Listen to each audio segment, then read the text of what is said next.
It is a hot and muggy holiday weekend in Southwest Florida. From Hammond Stadium in Fort Myers, the Twins continue to wind down Grapefruit League play this afternoon. They host the Pittsburgh Pirates. And we welcome you to Fort Myers, Florida. Dick Bramer joined this afternoon by Jack Morris. The Twins are hoping that they'll get more wins in 2016. They hope that they'll have a better starting rotation, and within that, they hope that Kyle Gibson, today's starter, will take his game to the next level. Well, Kyle was projected to be a number one guy, number one starter, and he's now coming into his fourth major league season, so it's up to him to kind of have that breakout season. He's been around 500 as a starter with the Twins. He did lead the team in innings pitched last year and in strikeouts, but they need him to step up and be a solid guy every day and not be back and forth with a good game and a bad game. The way things are penciled in right now, Gibson would start the second game of the regular season behind Irvin Santana. Of course, the front end of the rotation is pretty well set with Santana, Gibson, and Phil Hughes, but it's at the back end of the rotation there's still some question marks. Yeah, Malone, Nolasco, and Duffy are all fighting for two spots. One of those guys are going to be the odd man out, and Danny Duffy probably be the guy because he has the options. He's a younger guy, and the salary structure isn't quite as high as with the other players. So, and he hasn't pitched as well. Nolasco pitched a very good game his last time out. Thursday afternoon, the Twins will break camp here in Fort Myers, Florida, and head up the East Coast to start the regular season. We've got this afternoon's game with the Pirates coming up next.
Temperature is expected to be in the upper 80s, maybe even touch 90 degrees here today.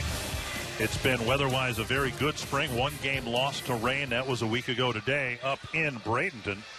And the Twins will host the Bradenton Grapefruit League team, the Pittsburgh Pirates, here this afternoon. Take a look at the Pirates lineup, and they have brought down a split squad contingent, which means Andrew McCutchen and others did not make the trip down here. They're still up in Bradenton. Antoine Richardson, Sean Rodriguez, Matt Joyce, Jake Gobert, and you see the rest of the Pirate lineup as they will face Kyle Gibson, former Twin Pedro Florimon, hitting eighth. And Kyle Gibson figures to make his next to last spring training start. He will very likely make the start again next Thursday, the final Grapefruit League game of the year. Yeah, Kyle's making his fifth spring training start today, and he's got a record of 2-1 with 11 innings pitched. And quite honestly, it's got a little concern from my part. Now, we were talking off the air that he'll have two starts, including today's start, remaining before he breaks camp. And if he can pitch 6 innings in both those games, that'll give him over 20 innings for spring training. But that is definitely a change in the last few decades of how spring training has been run. This is how we anticipate the Twins lining up on opening day in Baltimore. Eddie Rosario, Byron Buxton, Miguel Sano across the outfield. Plouffe, Escobar, Dozier, and Park at first base. Mauer's the designated hitter today. And Kurt Suzuki behind the plate. Antoine Richardson will lead things off. Pirates not having a particularly good March. 7 wins, 15 losses, and a tie. Gibson making his second straight start against the Pirates, and he delivers ball one.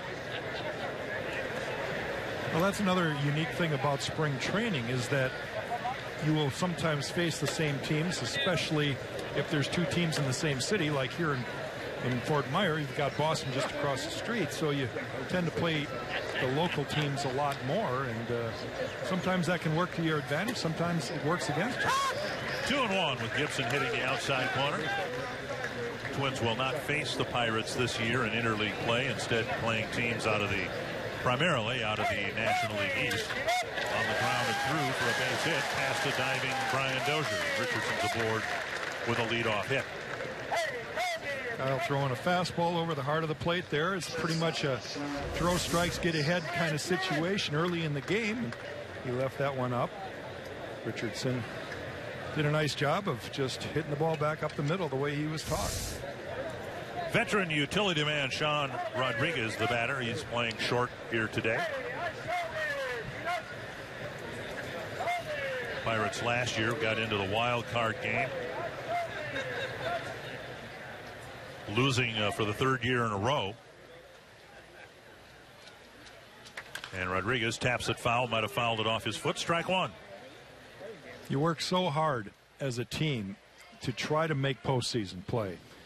And the Pirates have been that team that you just described. You work so hard, you get to be even in the wild card, and you expect to move on after that. And to lose that one game and your season ends, it's almost anticlimactic. 3 years in a row, that's a tough draw. Of course, the easy answer is just win your division and you don't have the play-in game, but it was tough to do that in the National League Central last year.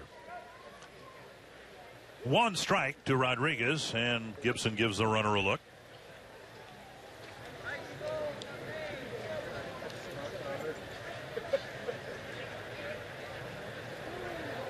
Pirates won 98 games last year and finished in second place in the Central. Swing and a miss on the breaking ball. Now, we've heard Gibson this year, Jack, talk about trying to implement and perfect a slower breaking ball and using it more often. He's had the pitch before, but he's trying to bring it back more effectively. Kyle's always been a sinker slider type of guy. He's got that good hard sinker. That's his go-to pitch most of the time when it's working. And then he's always had a good slider. But the overhand breaking ball, that off-speed breaking ball, is what you're talking about. And he threw a pretty good breaking ball right there to get out Sean Rodriguez. Take a look at this. This looked to be the quicker one, the slider. You know, when we had Kyle on the other day during our telecast, we asked him about adding a slower pitch. And sometimes it's not just the pitch itself. It can get a hitter thinking about it more than you intend on throwing it. And that's, I think, what Kyle was trying to say in his outing, his last time out. He got a couple of called third strikes on his changeup. And his explanation is, well, maybe the hitters were thinking about the slower breaking ball. He says he very rarely in his big league career ever got a strikeout on a called third strike with the changeup, but just the doubt that he may have placed in the hitters' minds might have led to the strikeout. Yeah, he's talking about his secondary pitches. Obviously, fastball, slider are his primary pitches. They're going to be throwing those throughout the entire course of the game. But it's those third and fourth pitches that pitchers sometimes struggle with, and that's why it's important, if you can, to show them early in the game and put that in the back of the hitter's mind so that they're aware, hey, he's got it, he's going to throw it over, maybe he'll use it the whole game, and you can get him to think a little bit more, and nothing can be more advantageous to the pitcher than to have a hitter thinking. Close at first base. And you say that with all due respect to hitters. Well, it's a mind game. That's what pitching and hitting is all about, is trying to get each other to think differently. Pretty close play there at first base. And spring training is also about this, holding runners.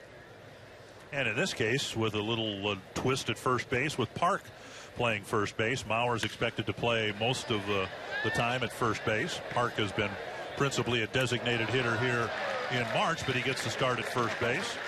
That gives him an opportunity, Paul Mauer I'm talking about, to see Park over there. And, you know, with Sano now projected to be a right fielder, you've got Mauer and Park to kind of switch off at first base, at least to start the season.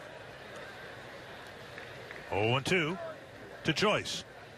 Very strikeout prone in his career, and that might have been it right there. Was that the changeup that he nearly took for a called third strike? It looked like the off-speed breaking ball, yeah. And for Kyle, we're going to watch the rotation of this pitch. It's got that downward break. It looked pretty darn good to me.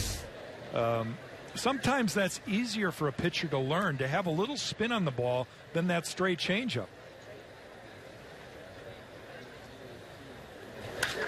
Lifted to left, and Rosario over a few steps puts it away for out number 2.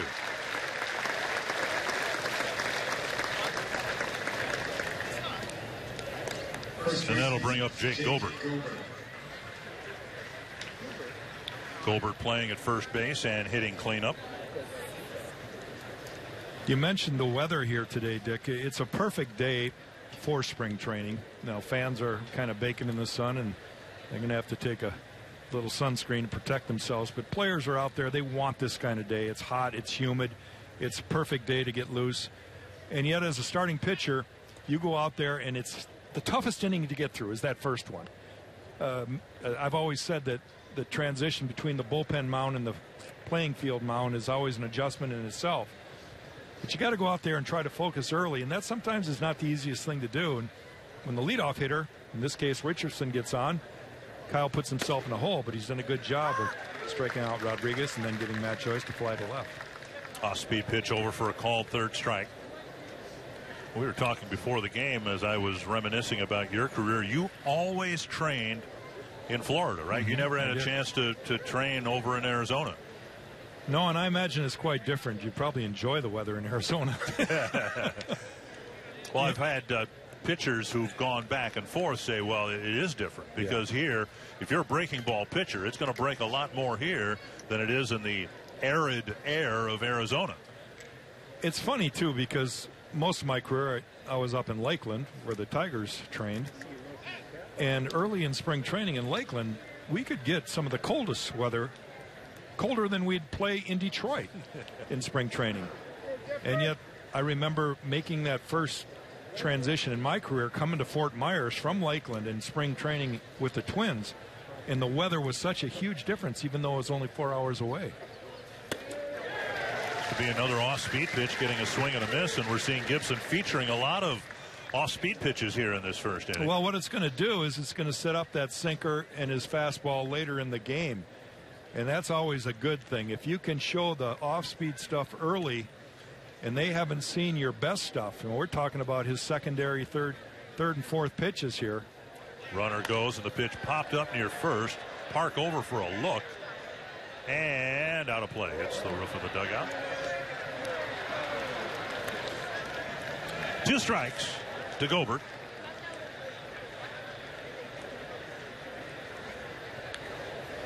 Keep in mind that Kyle Gibson, coming into today's games, thrown 11 2/3 innings.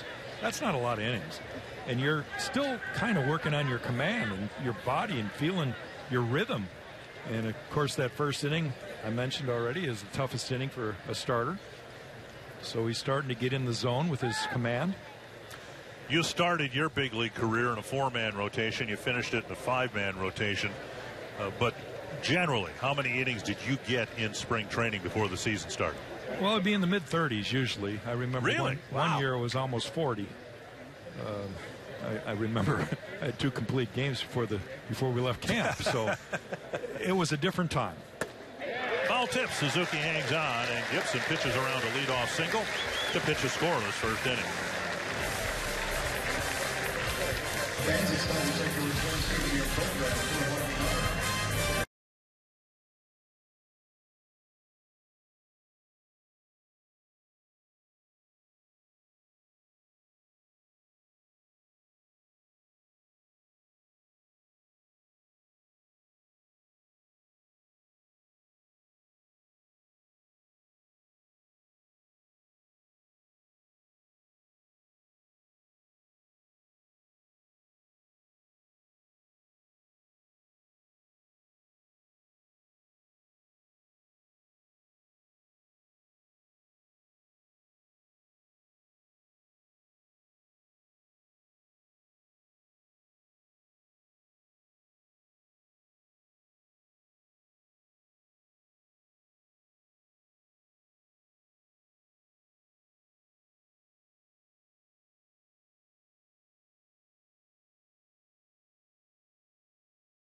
fans beyond the left field fence enjoying a steamy day in Fort Myers, Florida. Twins wrapping up Grapefruit League play here in a few days. Let's check out the batting order for the Twins here this afternoon. The lineup that Paul Molitor has said he kind of likes going forward into the regular season. Dozier, Mauer, and Sano. Sano will get a chance to bat in every first inning. Then Plouffe, Park, and Rosario, Escobar, Suzuki, and Buxton. Facing a guy the Twins know a little bit about back in his days with the Detroit Tigers. Now with the Pirates, left-hander Kyle Lobstein. Well, Lobstein coming over from Detroit, where he was a starter last year for the Tigers periodically. And I got to work a few of his games last year. And Kyle had one brilliant game that I was able to watch, and he had a couple clunkers. But trying to make this Pirate rotation. Dozier takes up an in, 1-1. Brian's had a good spring. Told us the other day on the air he's trying to become a more rounded hitter in terms of using the whole field without losing the power. Here's a grounder to short. Juggled by Rodriguez. He still gets Dozier by a half step, 1 away. I talked to Dozier a little today. I didn't get a lot of time to chat with everybody in the clubhouse, but I did say hi to Brian and asked him how he thought his team looked. He said, I think we look good. And he was optimistic about going into the summer and what the Twins might potentially be able to accomplish. One down. Here's Joe Mauer, the DH today.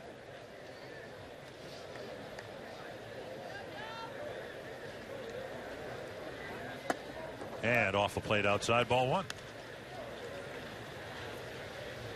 Televised the other day, Joe hit an opposite field home run, his first of the year. It says 2 home runs, but his first one was actually a home run hit by Oswaldo Arcia that's been credited to Mauer.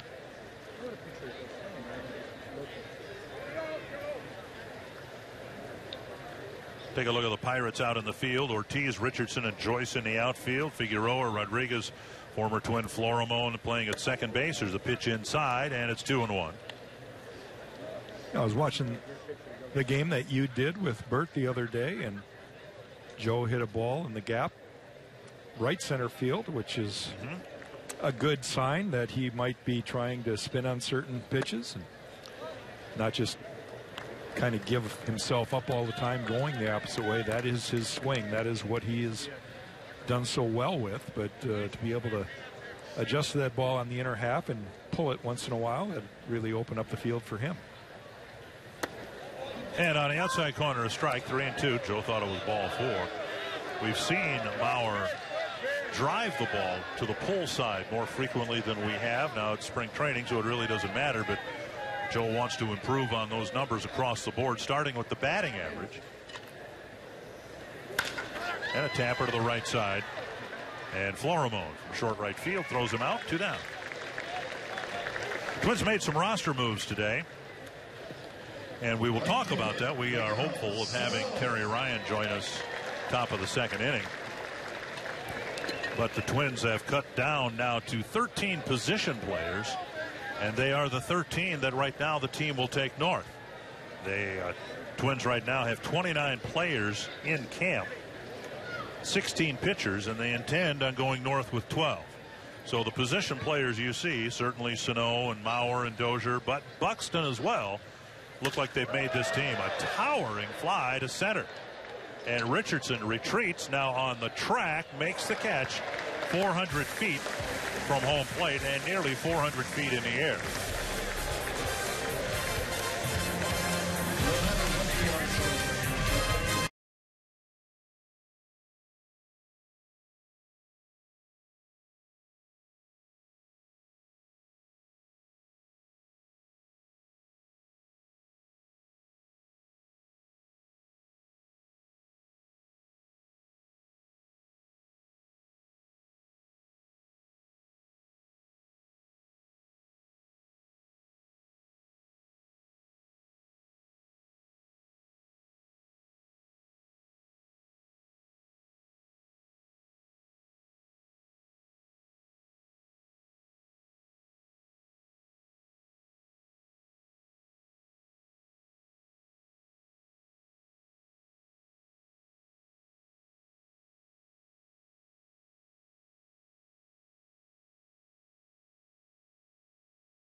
Beautiful day here in Southwest Florida. The Twins with a few more games left here in Florida, 2 in D.C., and then the season will open in Baltimore a week from Monday. And with us to talk about some moves made today and things in general, Twins general manager Terry Ryan. And Terry, you made some moves today, cutting the position players down to the 13, presumably, that you will hope to take north to start the season. Yeah, that's accurate, Dick. It's always a difficult day when you have to make those final cuts. We still have a few more things to decide here with the pitching staff, but for the most part, the people that are still in this clubhouse at this time position-wise are the guys we're going to go to Baltimore with.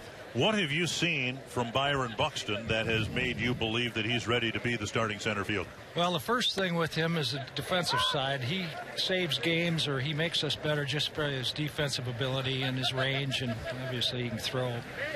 And his at-bats are good enough. Now, I don't know where Paul's going to hit him, but it'll probably be 1 or 9. And we're just looking for him to make sure that he gives us a competitive at-bat to the point where if he's got a guy on third and it's a free RBI, we'd hope that he'd put it in play like he did yesterday. Right. You know, those are types of things that we're not asking him to do too much, but we certainly want him to take competitive at-bats. A couple of guys, position player-wise, got a lot of exposure here. Darren Mastroianni, of course, a familiar name and face that Twins fans particularly seem to be hitting the ball very well. He was sent down today. And also Carlos Quentin, who got a lot of at-bats and a lot of exposure in the outfield and at first base. Your thoughts about those guys and what might happen with them? Mastroianni had a tremendous camp. He's still here. He's going to go to Washington with us, even though we've reassigned him. A bunt by Stewart. Gibson, one of the better fielding pitchers in the game, makes a nice play for out number 2. Mastroianni has the ability, Dick, to play left, center, and right. He can really run, so he can steal a bag for us. He's got probably the best base stealing instincts we've got. But we've got Danny Santana, who does the same stuff, and he's even more flexible because he can play the infield as well, and he's a switch hitter. So we're going to send Darren back. Quentin had a nice spring. Not quite good enough for us. We gave him a lot of at-bats to find out about him. He started out strong. But we think the right thing for this club right now is to go with Arcia out there as the extra guy in the bat off the bench. And we're going to give him a chance. We've seen it happen before up there 2 years ago, and he still has the power. And we're hoping that he'll respond with the opportunity to get back to the big leagues. He had a tough year last year, but he did all the work this winter and gave us a lot of belief that, okay, we can work with this and see how he does. Any word yet from Quentin as to whether he'll accept his assignment? Not yet, and I don't anticipate hearing from him for at least a day or so. And, you know, it was a tough piece of news to deliver to a guy that's a baseball player like he is. He's been around a long time. Nice stop at first by Park. And he makes the play. Gibson with a fine fielding play on his own. And then Young-Ho Park with a fine play to end the first or top of the second inning. And our thanks to General Manager Terry Ryan for stopping by.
bottom of the second inning. Theme nights are back in 2016. Packages include a game ticket and the exclusive giveaway item. Returning favorites feature Star Wars night with a Plouffe Skywalker bobblehead, while new theme nights include Carew's Corner, wrestling night, and more. You can check out the full lineup at twinsbaseball.com. Theme nights. Dick Bramer and Jack Morris joined ever so briefly. Quick inning for Kyle Gibson. The general manager, Terry Ryan. My intent was to ask him about the position players and then let you ask him about the pitchers. But Gibson went boom, boom, boom, and that was it. Nice stop at third. And Trevor Plouffe has a hit taken away by Cole Figueroa. One down. One thing we can say is that this is a spring training game. We mentioned earlier that the Pirates have a split squad today because they have another game in Bradenton tonight, so you don't see McCutchen or Marte or Harrison. They're kind of the heart and soul of their ball club are not here in Fort Myer today. Here's Byung-Ho Park. Park has so far adapted very well to the transition expected of him, and taking his talents, his power from the Korean baseball organization to the big leagues. The consensus seems to be that so far the increased velocity he has faced over here has not been an issue. Over in Korea, pitchers might typically throw mid to upper 80s, and it's a different level here in the big leagues. And he's hit a couple of home runs against low 90s fastballs. And swing and a miss, 2-2. Only Park himself can really speak to how the adjustment's going to be. I think there's a lot of people that believe that, you know, if you can hit a fastball 90, you can hit a 95-mile-an-hour fastball. And, you know, he's certainly a hitter type of guy. I've talked to a few people in the organization since I've been here in Florida, and they said he's kind of really fitting in nicely and that they expect that he will be able to produce the way they expected him to when they signed him. 5 up, 5 down for Lobstein as he strikes out Park. Lobstein's been very, very good for the Pirates. Take a look at the last pitch. Searage, the pitching coach. Just throws the breaking ball, kind of buries it down below Park's knee and got him to chase out of the zone.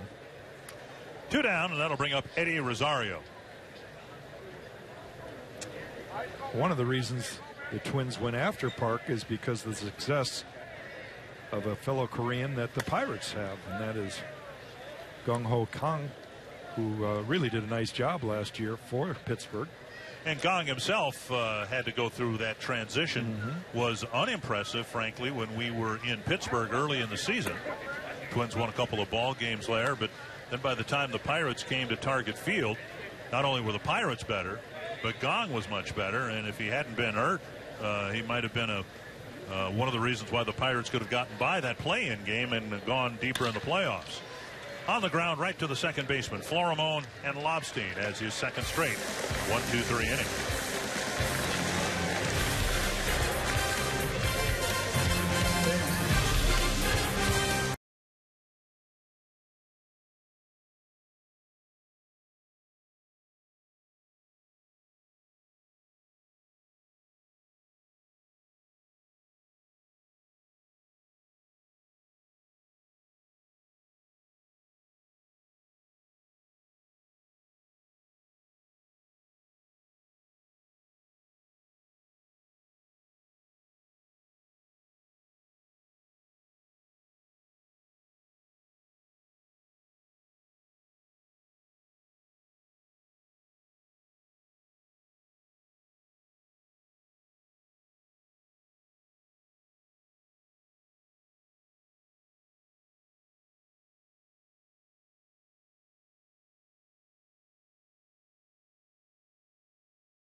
Twins and Pirates.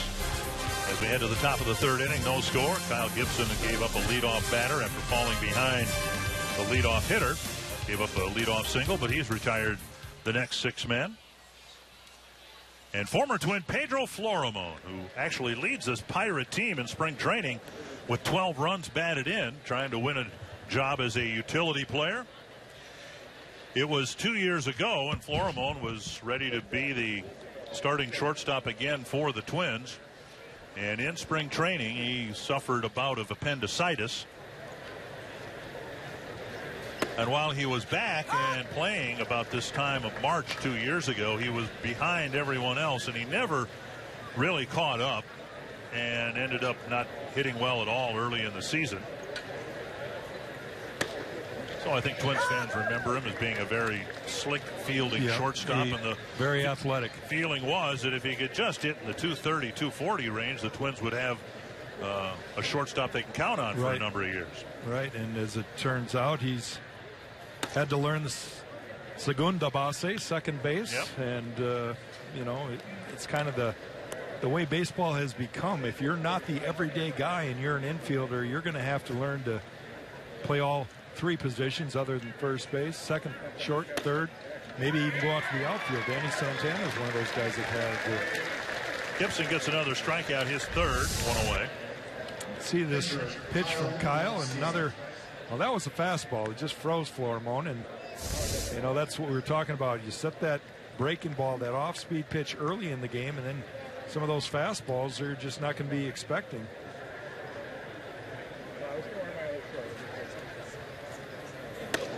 And a strike on the outside corner to Lobstein. National League teams have the option of doing this, and the Pirates, of course, want to get their pitchers' swings grooved. Parentheses or quotation marks around the groove part. Lobstein hacks one foul. I'm not sure this is the right thing for managers to do in the National League, though. I mean, I get it. You want your guys to take some at-bats, but you have to embarrass them on a field in front of 5,000 people. I mean, Kyle Lobstein played in the American League all last year. Probably didn't have an at-bat unless he pitched in a National League city. Now, let's face it, most pitchers are not the best hitters. So advantage goes to the Twins. But how would you have fared as a hitter? If I would have started my career in the National League and got to hit, I think I would have done okay. I'm not going to ever say I would have been the greatest because, let's face it, by the time I had 3 years in the big leagues, I didn't want to go up and embarrass myself anymore. 2-2 to the Pirate pitcher. Drives it to left center field. And Rosario won't get there. It splits the gap, and Lobstein with a double. See, now that just goes to show that here I am telling that it's a mistake to throw the pitcher out there, and he gets the first or the second hit of the game for Pittsburgh, and drives it to the gap in left center. Well, those two guys can cover some ground, so if you hit the gap between Rosario and Buxton, you've got pretty good aim. So it's a one-out double. But now the real problem starts.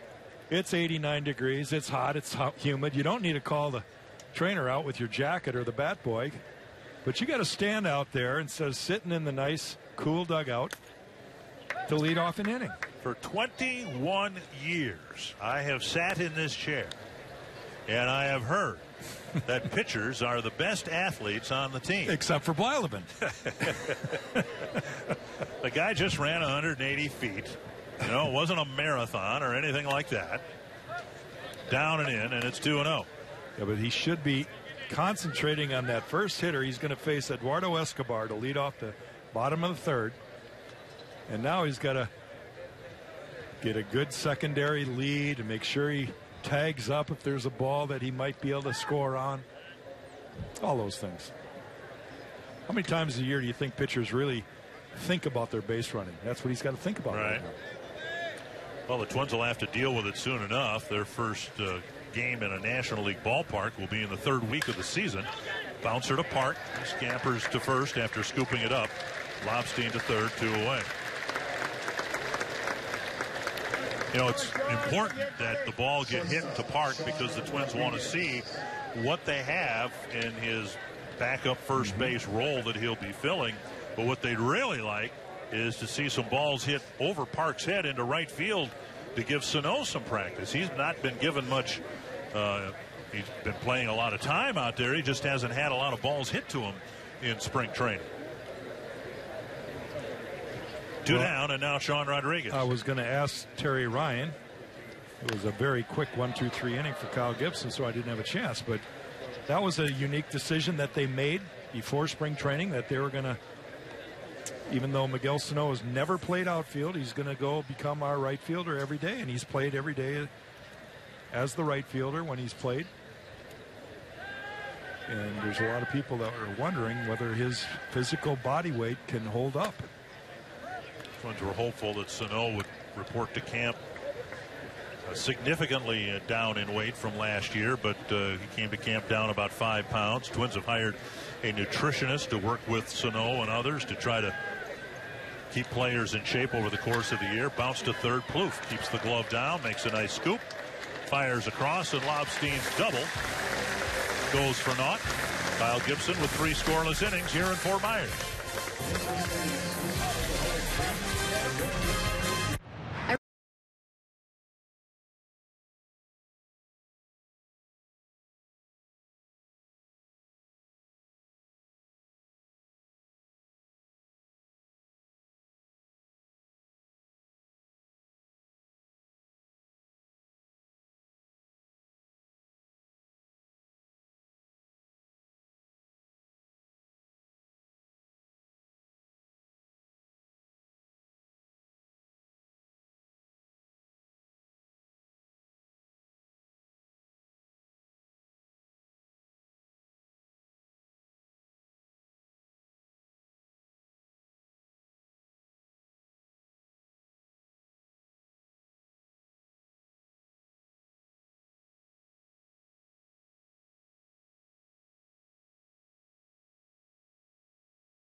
Here from Minnesota, North and South Dakota, all over enjoying the weather here in Fort Myers, and you can too. Twins baseball brought to you by the beaches of Fort Myers and Sanibel. Find your island. Find warm white sand beaches. Find the moments that always end too soon but become memories forever. Visit FortMyersSanibel.com.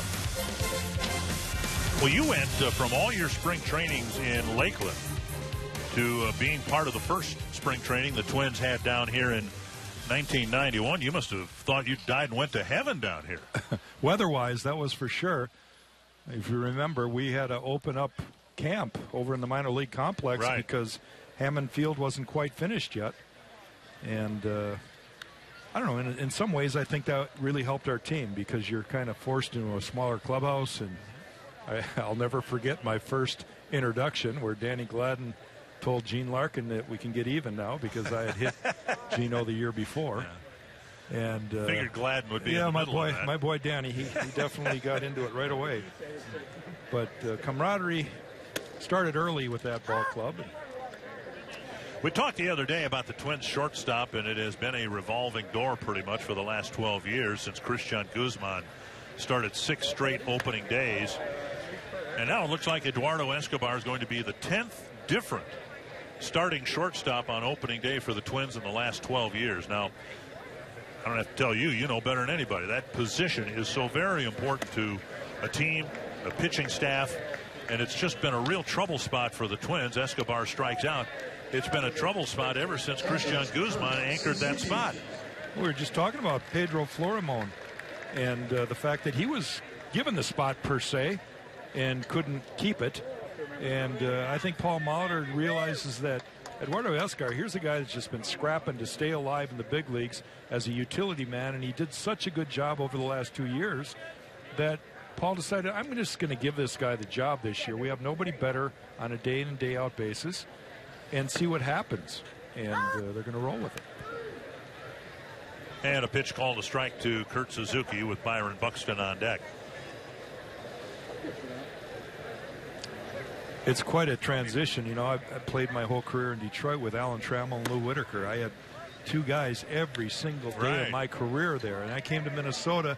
We had a young kid named Chuck Knobloch who became the Rookie of the Year, and a veteran shortstop in Greg Gagne. So I had two guys up the middle that were very, very, very good. And I imagine when you're in that zone where you're a pitcher and you're established and you turn around and every day you pitch, you got a different guy playing behind you, you're kind of rolling your eyes saying, what do we got going here? We were televising the game against the Orioles here the other day. J.J. Hardy has achieved all-star status with the Orioles, but his tenure with the Twins was just 1 year early in that 12-year string of seasons with a different shortstop, it seems, every day or every year. 2-2 to Kurt Suzuki. Had a big day yesterday at the plate with a double and 2 home runs. Trevor Plouffe also homered a couple of times in the game yesterday. Popped up, back, and out of play. 3 years ago, the Twins had a young kid come into camp named Danny Santana, who really lit up the eyes of the coaching staff and had a tremendous spring and did so well that year, late in that year, that they said, you know what, we're going to let this kid play shortstop. That's his natural position. He came to spring training, made some mental mistakes. Ball driven to right. That's got some carry. Joyce back short of the track makes the catch 2 away. And again, we talking about guys that just couldn't stick. Now, Danny's still a part of this organization and may very well someday take that job back from Escobar. But it's just a matter of being able to have an opportunity and capitalize on that opportunity. And then in baseball, pro sports in general, it's what did you do for me lately? Yeah. And you've got to produce day in and day out. Byron Buxton has made the team, and he will be the starting center fielder for the Twins this year. That all but made official when the Twins made their roster cuts. And Terry Ryan a few moments ago talked about Buxton and how he's had better at bats. There's no concern about his ability to cover the ground in center field, to make the proper throws from out there. The question is whether he'll be able to hit better than he did in his trial in 2015. I think it's a great lesson for all young kids to realize. Now, we're talking about an exceptional athlete in Byron Buxton. Here's a guy that has probably the top 5% speed in all of Major League Baseball, and he's just a kid. Lifted to right center. And Joyce towards the gap, still drifting, makes the catch. A perfect first trip through the Twins batting order for Kyle Lobstein.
Joyce will lead things off against Kyle Gibson, making his next to last start.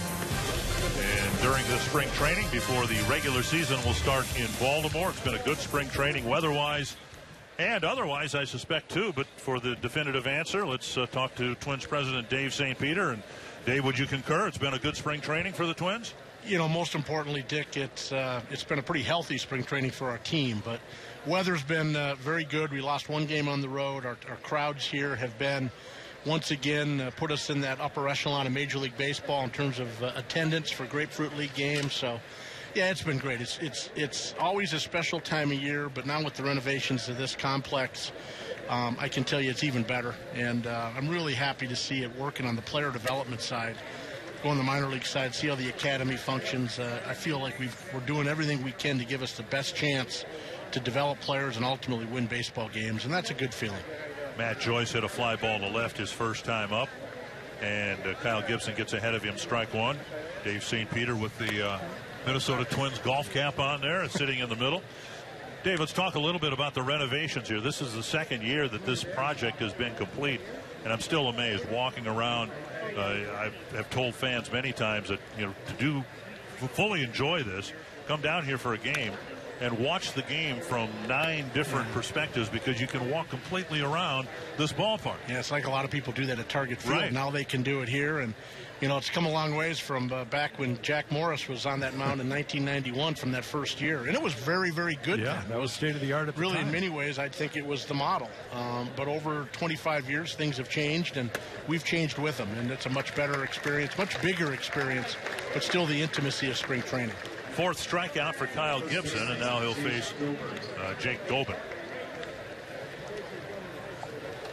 You talked about all the different remodels and what they've done in the minor league complex. I was invited to go over there today, and I decided to reject the opportunity, mainly because I want to always remember what the minor leagues were like for me rather than what they're like for the kids today. Yeah, well, it's changed a lot, and I think we've all gotten a lot smarter about the importance of nutrition and you know, strength training and all those things now that clubs invest mightily in. And I like to think our players appreciate it, but you're right. It's all they're going to know, Jack. They won't understand. And it's the right thing to do. Yeah, That's well, really what I'm trying to say. Yeah, I mean, there's a lot of things at stake here. What I love the most about what we're doing on the minor league side is the chance to assimilate a young person into the idea of becoming a professional baseball player, let alone understanding the culture and the history of the Minnesota Twins.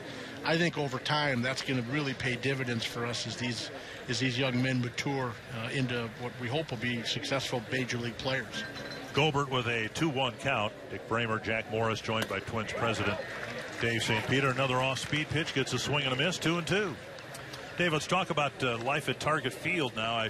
We talked about this complex being state-of-the-art and a tremendous ballpark for fans, and yet there have been improvements made. And I think the same can be said for Target Field. It seems like every year the Twins are doing something to tinker with what was already an awfully good ballpark. Well, I think it's incumbent upon us to continue to keep the ballpark not only looking like new, but how can we make it better? This year we've really worked hard on center field. We've added 2 new decks there, all aimed at being great gathering places for fans with signature food and beverage and radiant heat and all kinds of other amenities. So Minnie and Paul's is the name of that place that's open to all fans.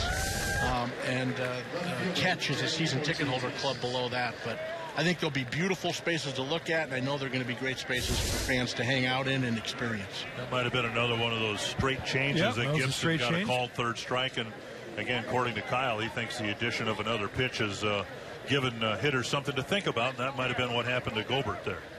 Here's Danny Ortiz, fouled out to Trevor Plouffe in his first at-bat. Everybody's ready to go back in the Twin Cities, I'm assuming, for the opener on the 11th against the White Sox. Yeah, we survived a little Minnesota March snowstorm this week, but no, we're ready to go, Dick. I can tell you there's a lot of excitement. We sense that our season ticket base is once again growing.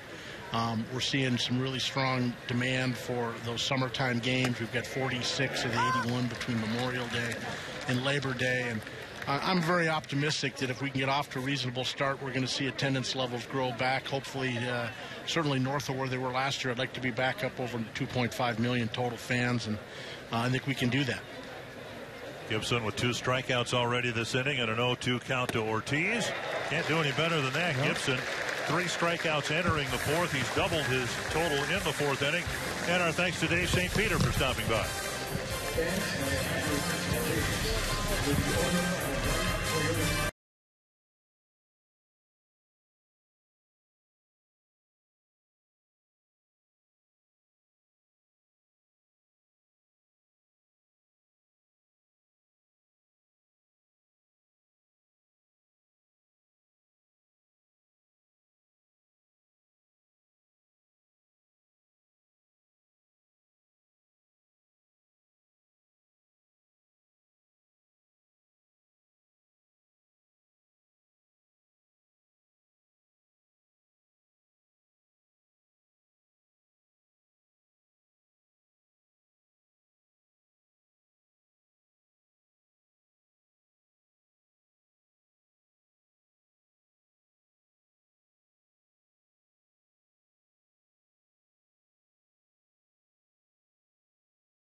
Back home perhaps and saying, you know, it's 87 degrees here right now, and I know it's raining back in the Twin Cities in some areas. Such a wonderful place to be. And Target Field Suites, of course, are available again for single game rental. And we invite you to bring a group of 16 to 150. Call 800-33-TWINS or go to twinsbaseball.com/groups. You know, the Twins have a unique situation. Their fan base is in what we would consider a very mild winter, right? I mean, you'd agree with me. They said the last 12 months were the warmest on record in the Twin Cities. And the little bit of snow we had the other day, I was home when Dave and I actually flew down. Dave St. Peter and I just flew down together yesterday. And where I live, we didn't get any snow. So it was just a little scattering in the southern part of the metro. But what an opportunity to come down here and just feel the warm weather, knowing that spring is here, the summer's around the corner.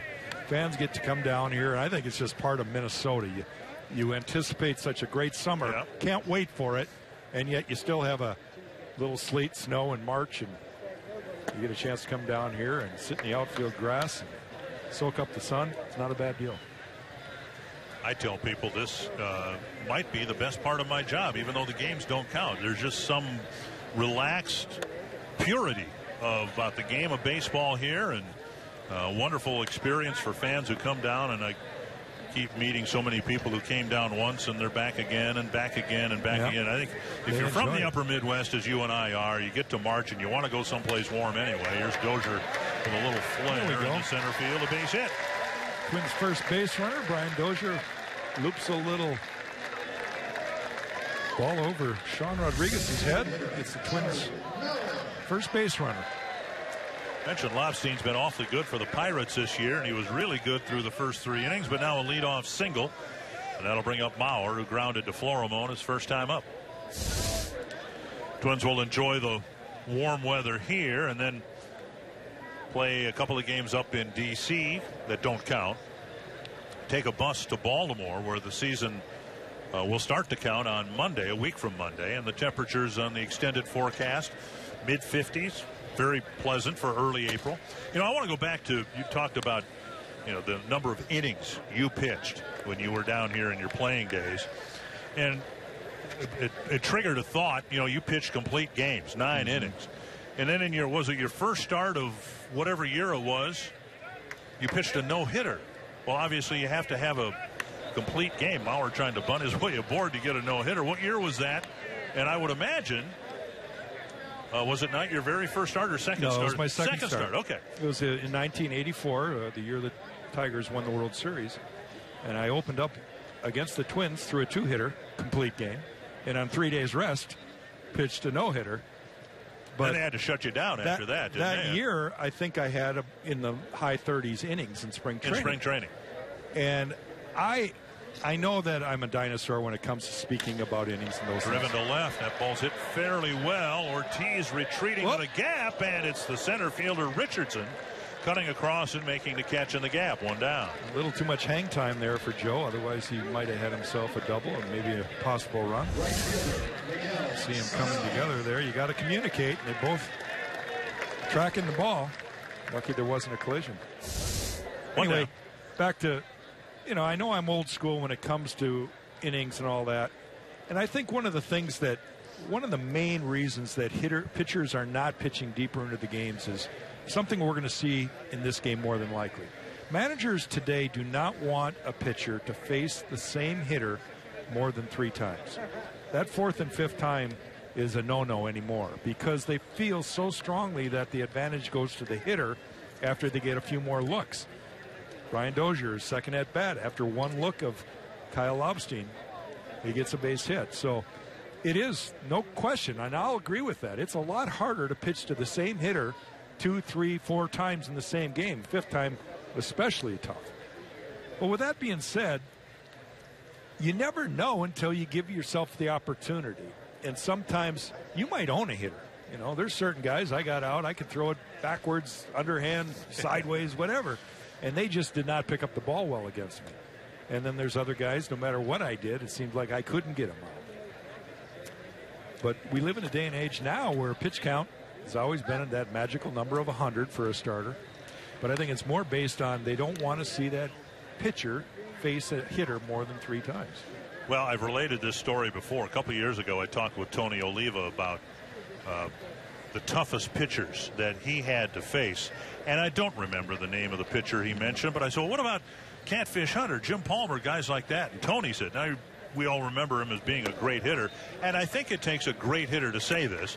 Tony said, I love facing Catfish Hunter and Jim Palmer because I knew I would see them in the late innings for the 4th time, and I knew I could get them. And I thought, well, if that's a good hitter who wants to face, Catfish Hunter or Jim Palmer 4 times in one game. Give up 3 at-bats knowing that in the 4th at-bat you could be a game changer. Right. And that's what managers are really thinking about more and more. And, of course, it's all based on longevity and, they don't want pitchers getting hurt. But in reality, there were less starting pitchers getting hurt in my generation, the previous generations to that, because they were stronger and they weren't max effort guys every day, every pitch. 3-0 to Sano, and he takes a strike. Sano leading the team with 10 walks in spring training play. He will lead the team in a lot of categories. Strikeouts, walks, perhaps, runs batted in. Let's just hope he leads the team in on-field innings. Oh, boy. Drilled very hard to left and off the base of the fence.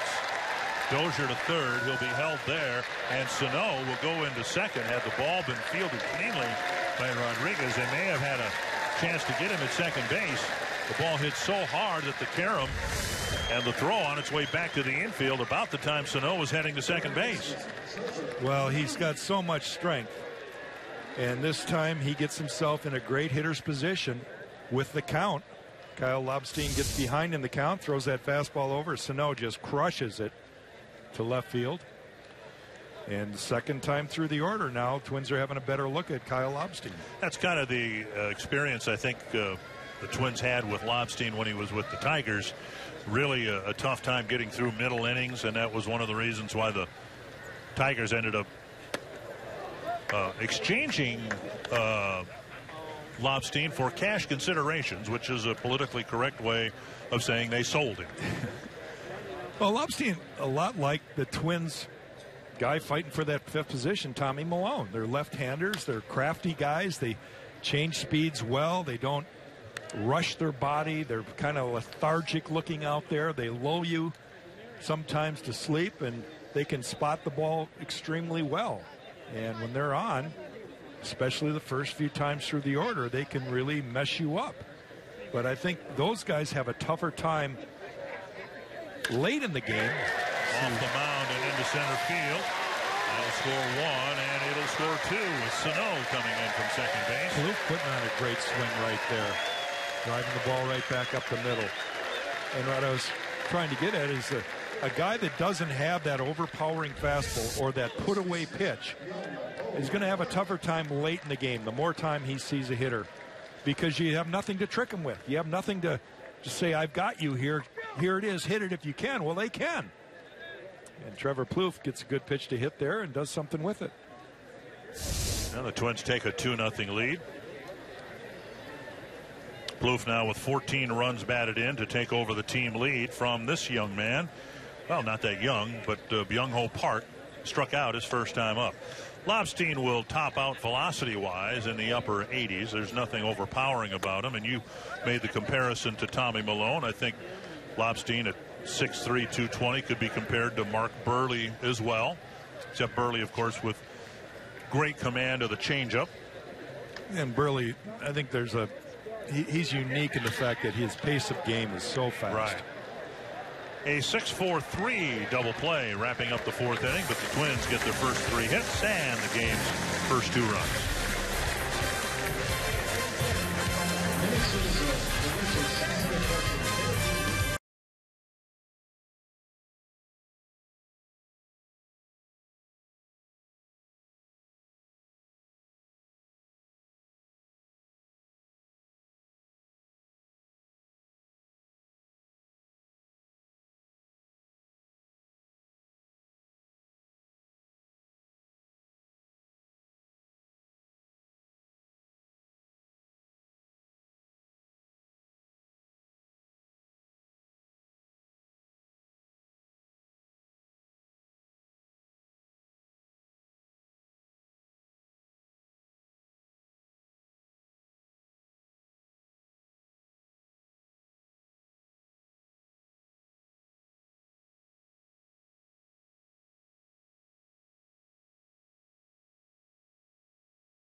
Two to nothing, Twins in front. Chris Stewart will lead off the 5th inning against Kyle Gibson, who's been very good. He gave up a double to pitcher Kyle Lobstein and a leadoff single to start the ball game by Antoine Richardson. 3 strikeouts in a 1-2-3 4th inning. It'll be Stewart, Figueroa, and Florimone. No question, Kyle Lobstein is going to play a very pivotal role for the Twins and their success coming into this season. And looks like he's pretty sharp today. You mentioned as we started the broadcast that he's been working on his off-speed pitch, and he's shown a good number of them today in the strike zone, getting ahead with hitters. And a strike called, 1-1. I guess what's been impressive here today, and what was impressive in Ricky Nolasco's outing here the other day against a minor league squad that the Tampa Bay Rays brought down, Tapper foul, was command of the secondary pitches. Nolasco, I thought, against a substandard lineup, albeit, but I thought he looked like he had his stuff out there and was changing speeds and throwing all his pitches and had great command of most of them in a very effective outing. When it's all said and done, innings pitched in spring training should not be based on anything more than that. If they have command of their pitches and their velocity is up where you're accustomed to them being in midseason form, then the need for extended innings in spring training is kind of a waste of time. But if you haven't got to that point, and for a lot, maybe us old school guys had more difficulty in getting that feel in spring training. But you know, we also had a different mindset of finishing a game, knowing that there was never, you didn't want help. You wanted help to be for the next guy. Well, Gibson's throwing pitches here, and he's thrown a few of them in this at bat, but he's in the 5th inning with just 54 pitches. Yeah, that's very efficient today. He has got no base on balls, only 2 hits allowed. Toward the hole, backhanded by Escobar, sets, fires high, and Park with a tag. Well, Park's had 2 difficult plays to make. A hard ground ball headed down the line. He made that play, and he got the glove down for the tag very quickly on this high throw. Yeah, he's looking like he knows that position well. Done a very good job. Looks athletic. Done a good job of keeping the ball in front of himself. 1 down, Cole Figueroa will bat.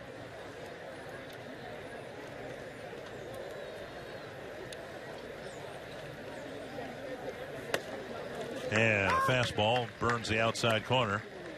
92 miles per hour, which is right about where Kyle will sit. He will touch 93, 94 occasionally.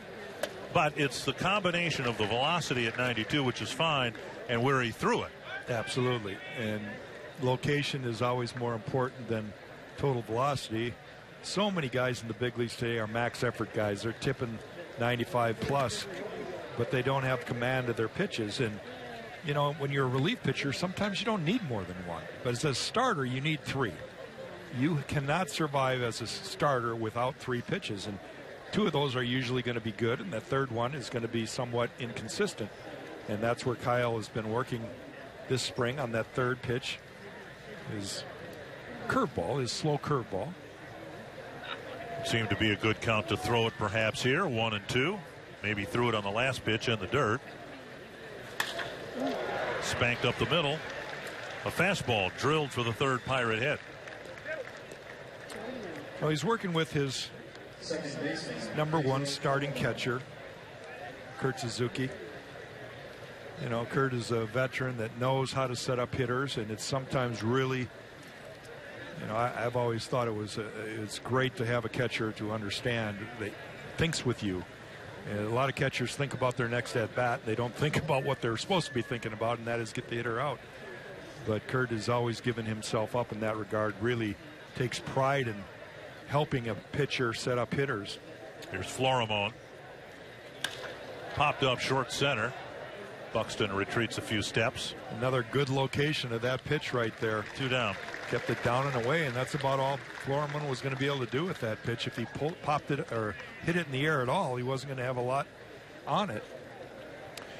Hey, I wanted to get your opinion about this. I talked with Ryan Murphy, the new Twins catcher, will serve as the backup at the start of the year, about getting to know pitching staff. Now, for most of your career, Lance Parrish was the anchor, the regular catcher for the Tigers for most of your career. But from a pitcher standpoint, when you're breaking in a new catcher, when you want this catcher to get to know you in a hurry, what can a pitcher do to expedite the process, if anything? Well, #1, you talk to him and give him your philosophy. You know, I had a simple philosophy. I was going to throw fastballs in until they proved to me they could adjust. You know, it's a different school today. They want you to pitch down and away. Bert believes in down and away a lot more than down and in. I like down and in because most guys, if they got the bat head out at all, they're going to pull it foul. And if I can get 2 strikes, I have a pitch to put you away, and that was my split finger forkball. So I wanted to just not show him any of my secondary pitches until I had to. And I would tell a young catcher, sit in, I'll stay there until they show me they can adjust. Well, Murphy was saying, you know, he can catch all the bullpens that he can, but until you get in a game situation, you really can't get to know how a pitcher wants to pitch, what he can do, what he's able to do, the spots he can hit, and all of that, and that's just going to take time. And I have to admit, you know, when you're a young pitcher, from one start to the next, Kyle Gibson's had that problem himself. And he gets another strikeout. Ryan Nagel, the pinch hitter from Lobstein. That's another scoreless inning for Gibson.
players look even closer. The Twins Flex Plan gives you the flexibility to choose your games and your number of seats.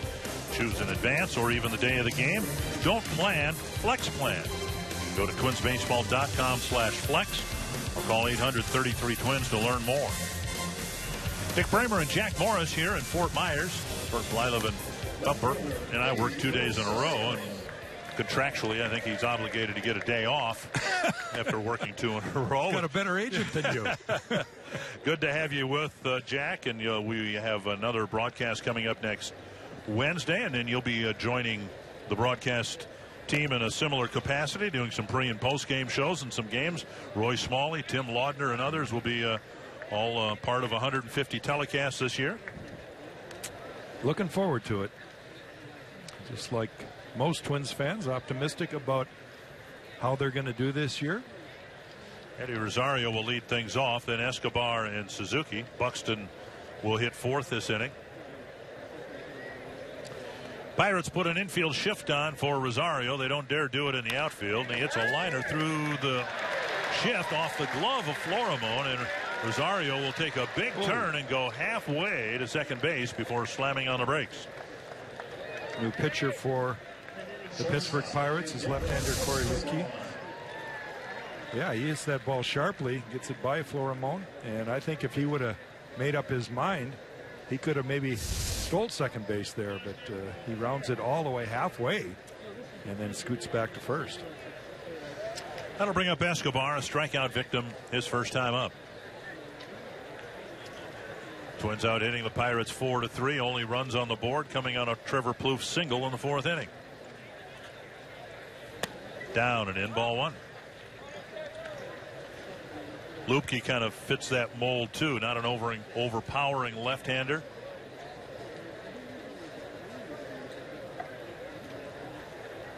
It seems like, and I know this is a generalization that might not even be accurate, but it seems to me that there's a lot of pitchers in the big leagues that are left-handed that are not overpowering guys. And I know there's probably equally a number of right-handers that are not overpowering, but they seem to stand out more from the left side. I think there have been guys like Jamie Moyer and Mark Burley, Tommy John back in your day who had prolonged careers even though they didn't throw very hard. Found a way to get it done. Well, Jim Cott, 26 years in the big leagues. Yeah, another one. And he threw hard when he was a young lad, his first 8 to 10 years, I suppose. But Liedtke with some speed on the bases. Rosario double digits in steals last year. Ball bounced to third, backhanded by Figueroa. Out at second, relay to first, a double play. All right, that's a big league double play right there. Figueroa going to his right, getting the ball right down the line, and he picks it and makes a perfect throw over to Florimon. Very athletic. That's a big league double play. Second inning in a row where the Twins have hit into a double play. Suzuki with a fly ball to right his first time up.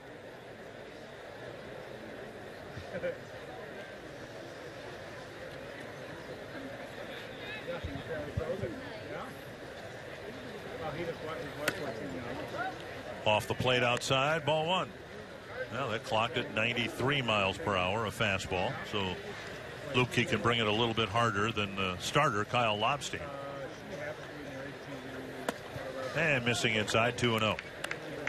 Mentioned the Twins will not play the Pirates this year in interleague play. They did last year, both in Pittsburgh and at Target Field. Twins have an interleague road trip, National League road trip in April. Ball hit down the right field line and a long run for Matt Joyce, and he makes the catch. Twins will play a couple games in Milwaukee, then 3 in Washington. So the pitchers will get a chance to hit early for the Twins this year. Twins have a 2-0 lead after 5.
when we get there.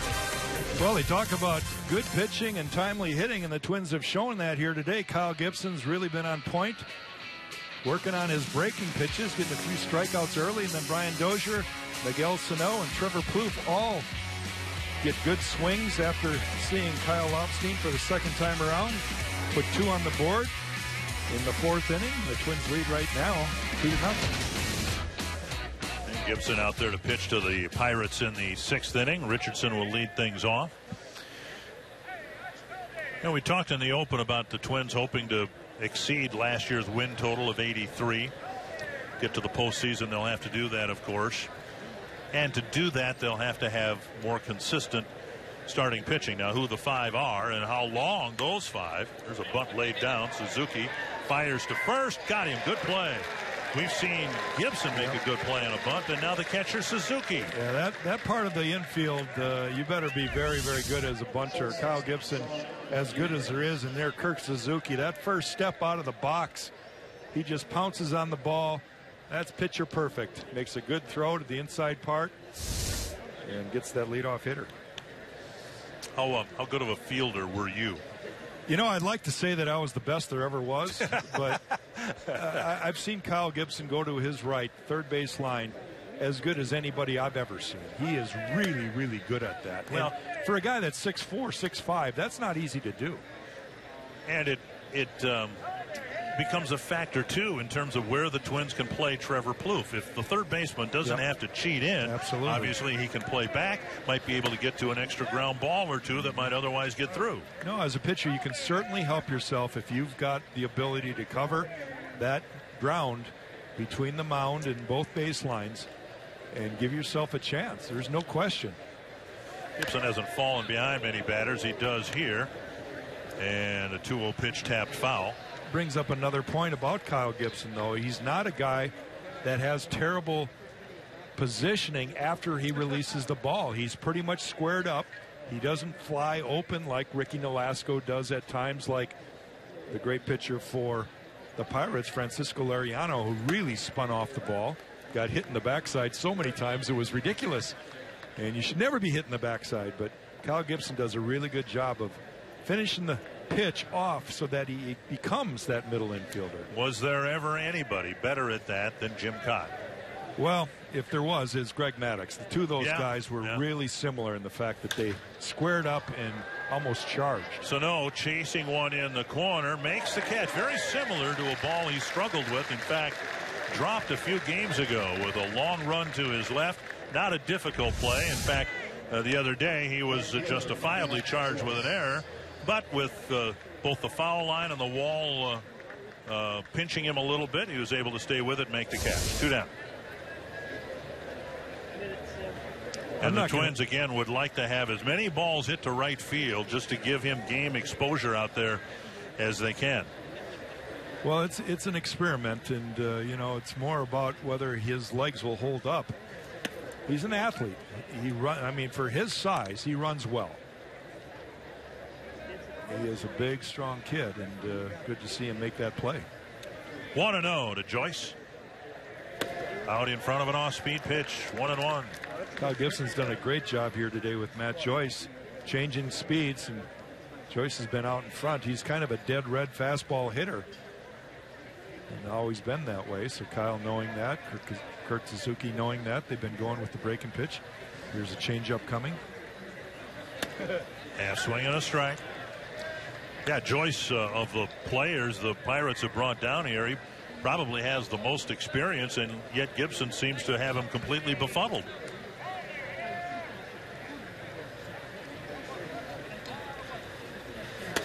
And he takes a fastball over the inside corner.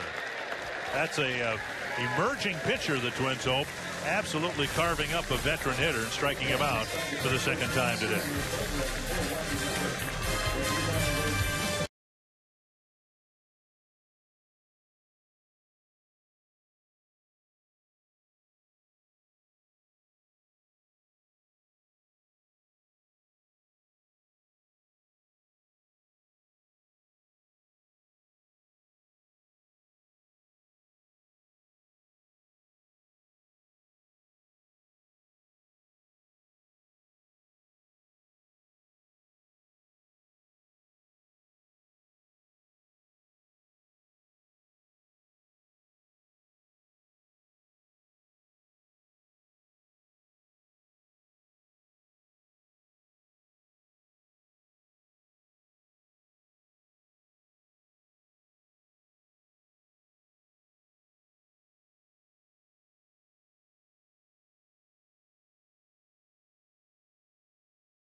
day here in Fort Myers, and MLB.TV Premium is everything you've come to expect and more, including a new low price in 2016. You can watch every out-of-market game of all 30 teams live and in true HD on over 400 supported devices.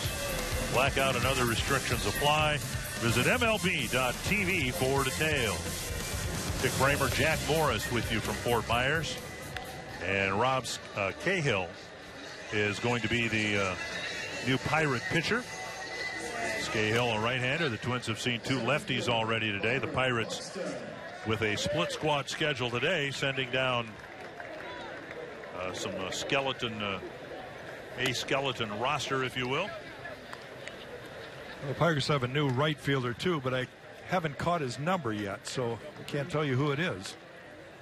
But there is a change. Matt Joyce striking out. His last at bat is no longer in the game.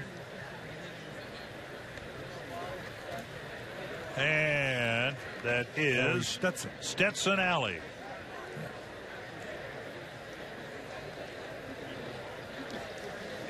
And the leadoff batter is Byron Buxton. Popped up. Second time that Buxton's hit one lazily into the outfield. This time it's the center fielder, Richardson, with the catch, 1-0. And the Twins making cuts today.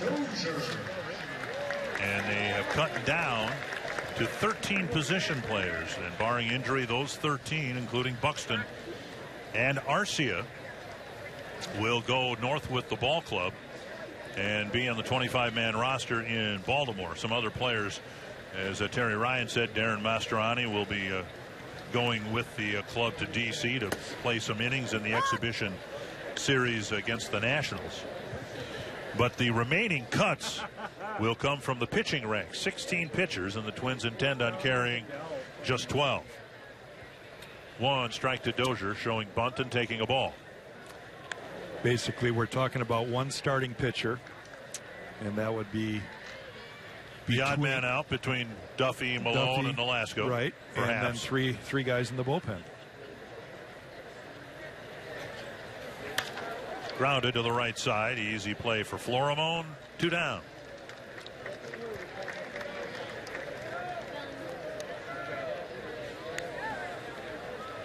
And that will get us to Joe Mauer.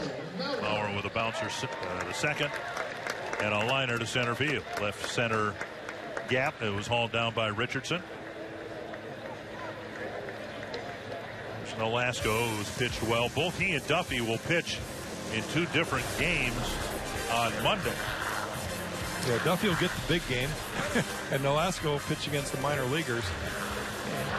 Trust me, it's not always easy to pitch against minor leaguers because they don't know the strike zone, and they don't know that they're getting set up, so they're hacking. Tommy Malone, it is thought, has already secured the 4th spot in the rotation as the only left-hander, and that the remaining decision is to be made between whether Duffy starts and maybe Nolasco goes to the bullpen, or whether Nolasco starts and Duffy starts the year in Rochester. Duffy was so good last year, of course, and might have been in the final 2 months of the season the best starter that the Twins had. Has been working on some things down here and has not had the type of results that one would hope. Now, some of that can be attributed to the fact that he is working on stuff. I thought it interesting, though, after his outing when he got roughed up by some minor leaguers, he said they're not swinging at my breaking ball as much as they did, and that's part of the adjustment. I suspect that the ball lifted to the left field corner. Ortiz won't have a play. He catches it near the foul line, and Mauer will hold up with a 2-out single. But I would imagine that's an adjustment Tyler Duffy's going to have to make, because hitters will be adjusting to him now. Absolutely. It's always a game of adjustment. Pitching, and it's just, it kind of shows where he's at in his career. You can have one time through the league, and it can be brilliant. And that's why the sophomore year has always been a jinx for a lot of guys. Is second time around, they make their adjustments, and now you have to readjust. And you're going to do that the rest of your career. And that's why it's so important to understand every single pitch. If a pitcher cannot read what a hitter's trying to do off him, he's going to have a tough time. Even if you trust your catcher, and even if the catcher calls every single pitch, you should still be able to understand what a hitter's trying to do. Fouled at the plate, and that might have stung Sano's foot. Duffy at least acknowledging that he's having a tough time getting the swing at the breaking ball. Well, if they don't now, Tyler, what are you gonna do to counter that? You know, maybe you gotta have a sinker, but Sano given some time to try to let the barking quiet down. Sano's put the barrel on it twice. He hit a towering fly ball to straightaway center field, caught about 400 feet from home plate. Then he hit the stuffing out of one off the base of the fence and left for a double in the fourth. And another one fouled. 2 strikes. Oswaldo Arcia running now for Joe Mauer at first base.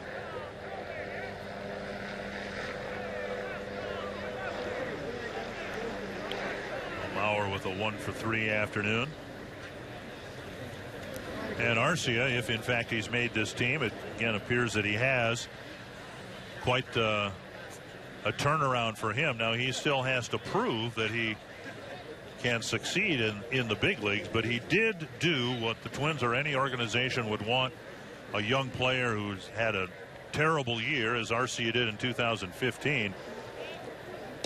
That is, make the commitment in terms of conditioning and trying to make yourself a prospect once again.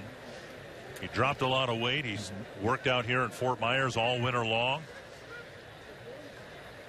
Terry Ryan, we had him on early in the game, and he mentioned that they still like his power, and coming off the bench as a pinch hitter, a left-hander, you know, it gives Paul Molitor that option of maybe tying a game up or going ahead with one swing of the bat, and that's why they're going to stick with him. 1-2 to Sano. That gets away from the catcher, and Arcia goes to second base. When we were on the air the other day, we made a point of the fact that the Twins brought in a couple of veterans, Ryan Sweeney and Carlos Quentin, to perhaps strengthen the bench. Well, now we're on the air on Saturday, and both players have been taken off the big league roster. The 25 men, they're not going to make the team. Right. Ryan Sweeney's case, the Twins let him know the other day, and today Carlos Quentin, the Twins told him they would like to reassign him to the minor leagues. And I think the hope is, whether it's realistic or not,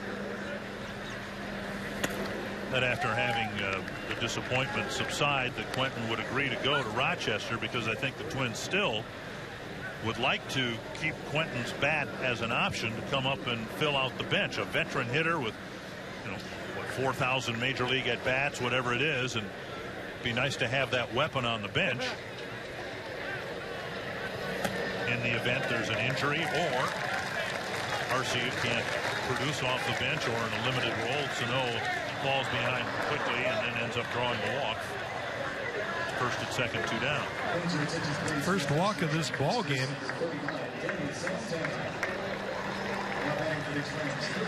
Yeah, it's a long summer, and a lot of things happen. You know, as a player, especially a young player, you want to break camp with the team in the worst way and be a part of it from day one. And yet, the more I see this game, the more I realize in today's game, even more so than in generations of the past, the month of April, there is going to be 3, 4, 5 changes on every ball club. Somebody's going to get hurt. Somebody's not going to produce, and there's going to be changes. So going to the minor leagues out of spring training is not the end of the world, because you could be back up in a hurry contributing for the major league team. That's the message when players are sent down, and it almost sounds like a cliche, but it is very true. It's getting to be more and more true, I think, especially if you're one of those marginal guys that are fighting for that job. Don't take it so personal, because you know that just one crazy play could change that. You could be back in action. 1-0. Well, just last year, remember, as the Twins were breaking camp, the word was that Mike Pelfrey was going to pitch out of the bullpen. Pelfrey wasn't at all happy about it. Uncharacteristically of Mike, he expressed it thinking he should be in the starting rotation. He was very disappointed that he wasn't. And before the Twins got to Detroit, Irvin Santana got slapped with his big suspension. Suddenly there was an opening in the rotation, and Pelfrey was back in the rotation. 1-2 to Trevor Plouffe. Plouffe with the 2 runs batted in today. Sharp single off the mound and into center field in the 4th inning. 2-2.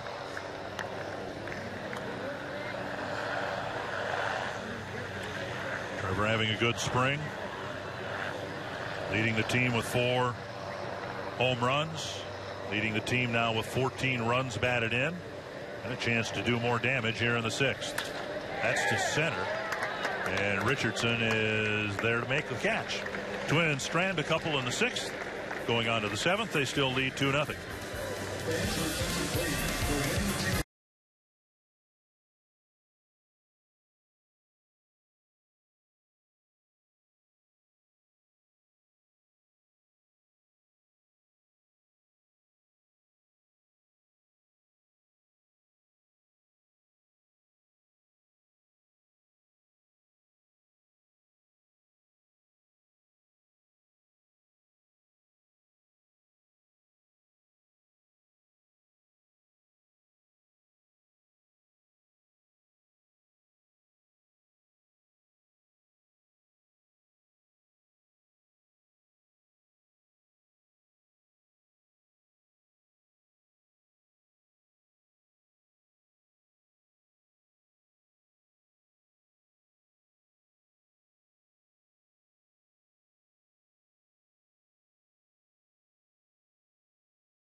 Six good innings for Kyle Gibson, and the Twins have a 2-0 lead.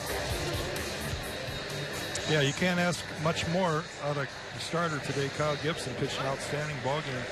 6 innings pitched, only 3 hits allowed, no walks, and 8 strikeouts. So he did his job. That's got to make him and the staff feel pretty good about where he's at as they approach this final week. Jake Gobert will hit first for the Pirates against Perkins. The relievers expected to make the team, Perkins, Jepson, May, are all now on an every other day kind of rotation.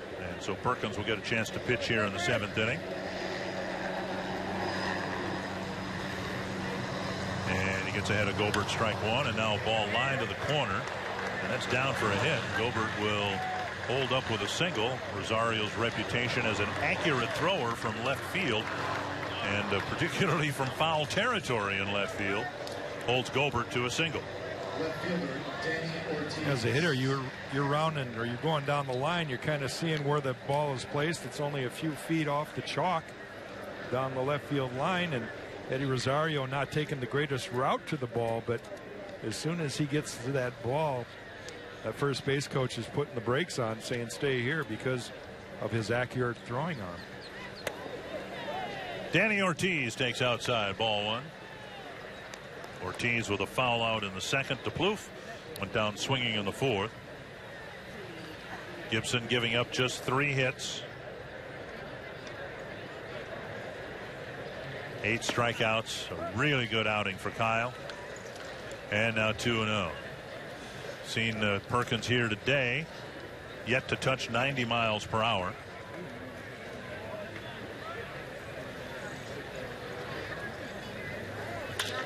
Bouncer to 2nd, could be 2.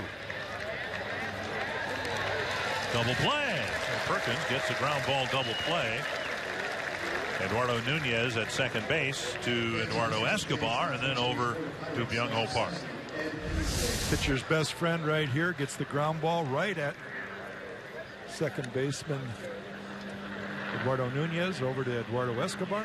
There's Nunez. Nunez has had some throwing problems here from the middle of March on. And before the game today was over on Tom Kelly Field working in some middle infield work. It doesn't sound like much, but that was a little 30-foot flip, but it was right on target. And Nunez has had some throwing errors here over the last week or so. Ed Easley, the batter for the Pirates.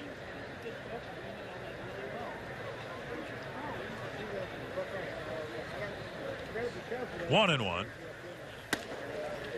That's a fastball at 89.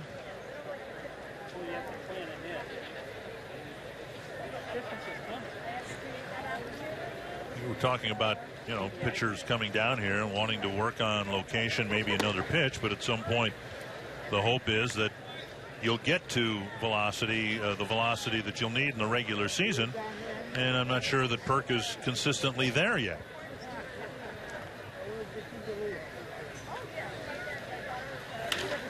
Down to the left field corner, and that's down for a hit. And Rosario again gets it back in from foul territory. That pitch clocked at 88 here at Hammond Stadium. Well, it's certainly important for Glenn to get back up to that mid-90s fastball because he's a two-pitch pitcher. He's a fastball breaking ball pitcher, and as a closer, he rarely needed more than that. He could throw that fastball in and did a great job with that when things were going well last summer, early in the first half. But when he loses the velocity and the location, it's awful hard to get by with one pitch. And he lives a lot with that fastball, the breaking ball being his secondary pitch. Breaking ball for a called strike one to Cole Figueroa. Three-time All-Star, and in each of the last couple of years, he's had some physical issues in the second half. And off the outside corner, 1-1.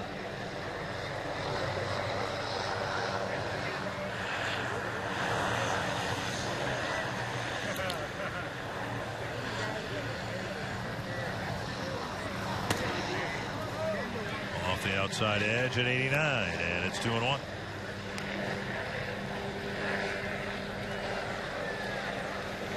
A little bit different if you're a closer. We were talking with Bert the other day specifically about Ricky Nolasco. Here's a ball tapped up the middle, and that'll bleed through. It's the third Pirate hit.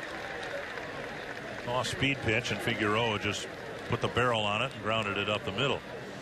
Well, we talked about Nolasco, who was at like 89, 90, 91, but a couple of times he reached back and hit 94, and down here for a veteran pitcher, it's nice to be reminded that you've got it if you need it. Yeah. A little bit different, though, for a closer because, as you said, he's a two-pitch pitcher, and he needs to establish 94 to make the other stuff effective. It's almost like you're pitching the other way around. Right. It's a 180-degree difference. You're getting ahead with your break or with your fastball, and then you might have that extra giddy up on your fastball to put a guy away out of the zone, up in the zone like Glenn Perkins does a lot, or you bury that breaking ball of his down and into a right-hander and again out of the zone. But you need the fastball and the location of the fastball to work ahead in the count.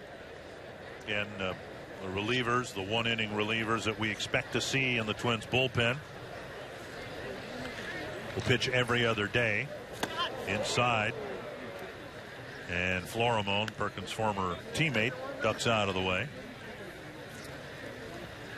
Ryan O'Rourke, I think it is, in the Twins bullpen, getting loose.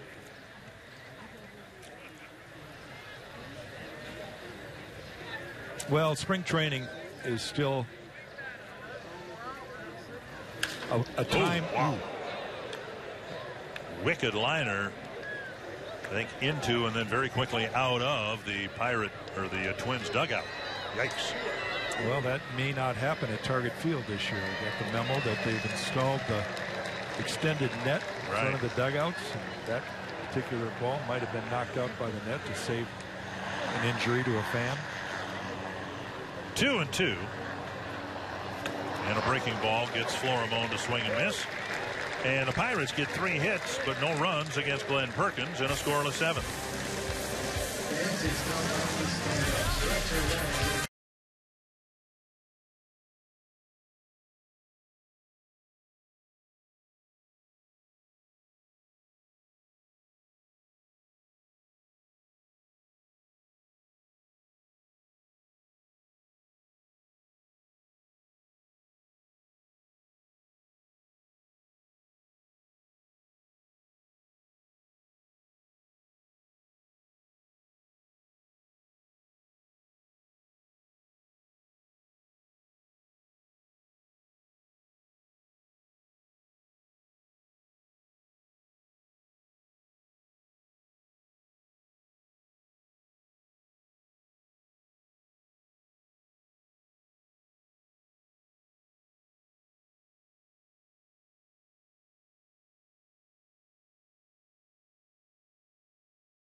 Folks, and we trust that the rain that might have fallen in your front and backyards has long-term helped green things up a little bit.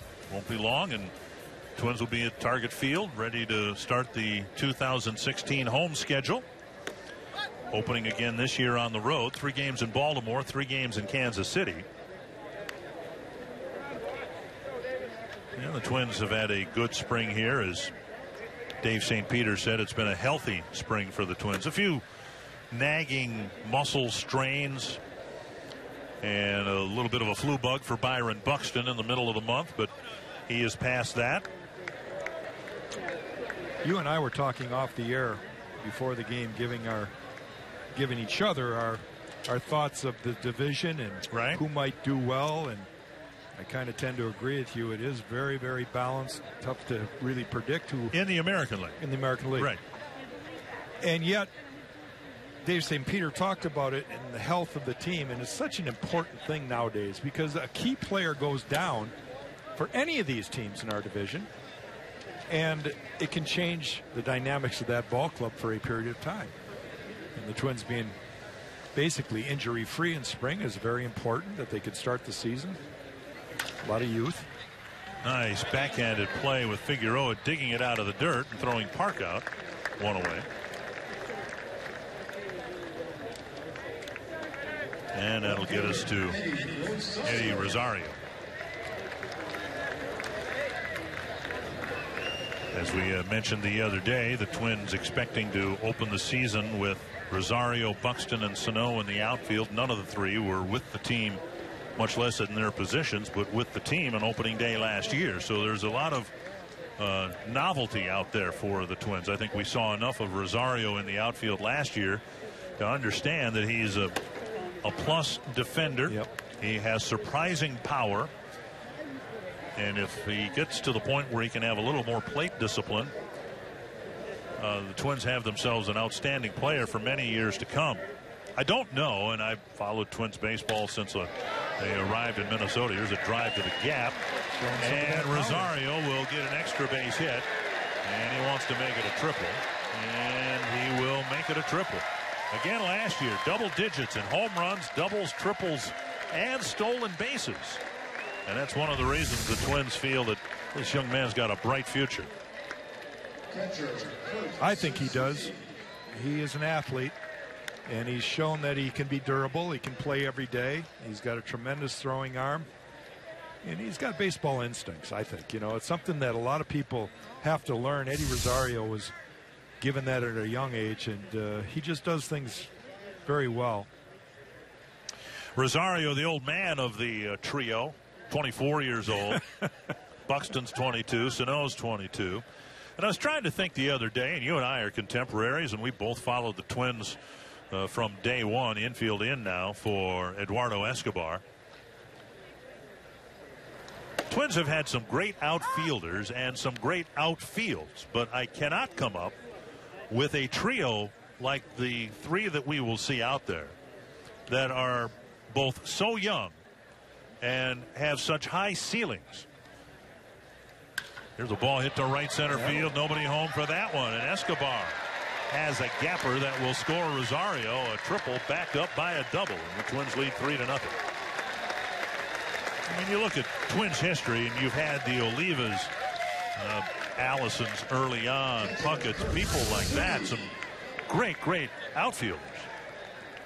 But have they ever had not three who are the good side of their 25th birthdays, and the sky might be the limit for all three, Rosario, Buxton, and Sano. It's been a work in progress, and patiently fans have been waiting because these guys have been talked about for a while in the minor leagues, and now it's coming to fruition that they're getting their chance to play. And it's going to take a few years really to find out, but Rosario probably the most polished of the three out there defensively. You kind of already know what he's going to be. Strong throw to third, but offline a little bit, and that allows Escobar to move up a base on Suzuki's fly ball. 2 down. That's what Paul Molitor likes to see the Twins do. Take the base that's given to you. You're going to have to make a perfect throw in right field in order to get Escobar at third base, and he's able to tag on the fly ball to right. And now the Twins want to see a better at bat from Byron Buxton, who quickly in each of his first 2 at bats hit a lazy outfield fly.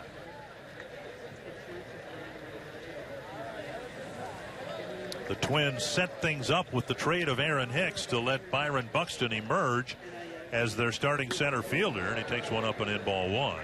You know, one thing I can say about the trio of young outfielders is every one of them has a plus throwing arm. You know, Sano might take a while to get to learn routes, and he may not always be very good at that early on.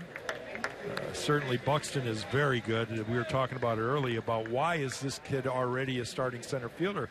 Well, defensively, he's already as good as anybody in the league.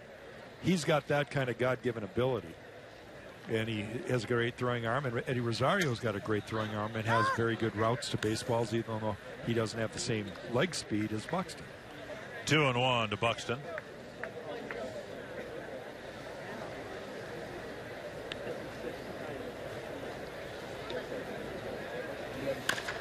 We all saw Aaron Hicks start to figure things out last year, and it was encouraging as it was. It allowed the Twins to trade him to the Yankees for a catcher. But we also remember there was some ugliness in the first couple years for Aaron Hicks, demotions and all that. Twins are hopeful that the learning curve will be much sharper for Byron Buxton. Toward the hole, going to be a tough play for Rodriguez. He comes up firing, just barely got it. Good play by Rodriguez in the hole to get the speedy Buxton. The Twins get one and leave one in the 7th. They lead 3-0.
Baseball is brought to you by Toyota.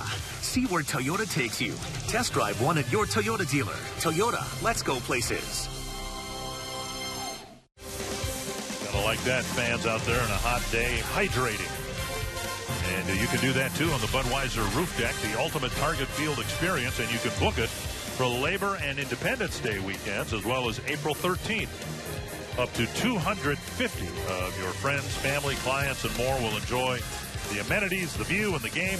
Go to twinsbaseball.com/groups for more information. Dick Bramer and Jack Morris here with the Twins having a good spring, leading here 3-0. And now Casey Fiend comes out of the Twins bullpen. Now Glenn Perkins getting an inning of work in here in this ball game. He did allow the 3 hits, but no runs. Struck out a hitter. And now Casey Fiend going to get some work in. See the numbers this spring for Casey. Stetson Alley will make his first plate appearance. Alley took over in right field.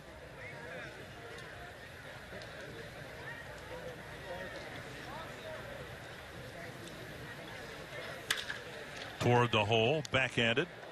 Escobar sets and fires over to James Beresford, who's in at first base now for the Twins. Darren Mastroianni is in left. One down. And that'll bring up Richardson.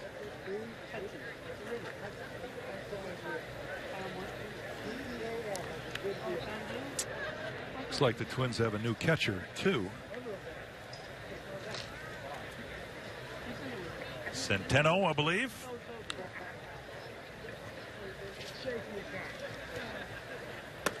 Down and in, ball 1.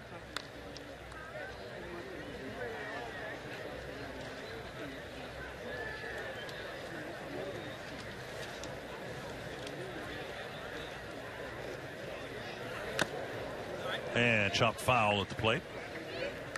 Again, the Twins making the roster move, and we should mention the names that were sent down. They've optioned a catcher John Hicks to AAA Rochester, new to the Twins organization from the Mariners. Then they reassigned to minor league camp left-handed pitcher Dan Runzler. Catcher Juan Centeno is in the game now. James Beresford, who's in at first base. Darren Mastroianni and Carlos Quentin. There are 13 position players left in camp. And presumably those will be the 13 guys going north. Foul back to the screen. Decisions yet to be made on the likes of Logan Darnell and Fernando Abad, pitchers who are not on the 40-man roster. Twins have 39 players on the roster. There's room for one addition without a transaction. And it's assumed that somebody, and I think most people would anticipate it being Fernando Abad, a left-handed reliever, would be added to the major league roster and fill that 40th spot on the roster and 25th spot on the team going north. Always a tough time. Terry Ryan was on earlier with us, and he expressed how it is difficult to have to make cuts and transactions late in spring training, and the attitude of players and trying to reassure them that there's still hope. And it's never easy. I know I've been on both ends of that. Been the guy that was going north and been the guy that got cut. In fact, one year I was taken off the team buses, was ready to go to the airport. So that's about as bad as it can get. Fiend gets a call, 3rd strike, 2 down. See this last pitch from Casey Fiend, breaking ball that kind of locked up. Little cutter maybe? Richardson inside, yeah. 2 down. And that'll bring up Sean Rodriguez. That cutter, that's the ultimate pitch. Everybody tried to learn it. And it's also the pitch that goes as far as a hanging slider. When you don't have it cut, and I think that one he actually came out of his hand more like a slider. He kind of rolled his fingers over the top of it instead of just cutting through the ball. Maybe that's something that Neil Allen has been working on him this spring. But Casey's lived and died with that cutter. That's kind of his go-to pitch when he's ahead and counts. And a strike. 1-1.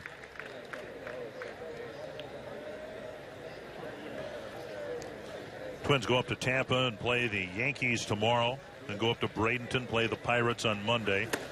and 3 home games, Tuesday, Wednesday, and Thursday. We'll be televising Wednesday and Thursday, and then the team goes up and plays a couple of games against the Nationals in D.C.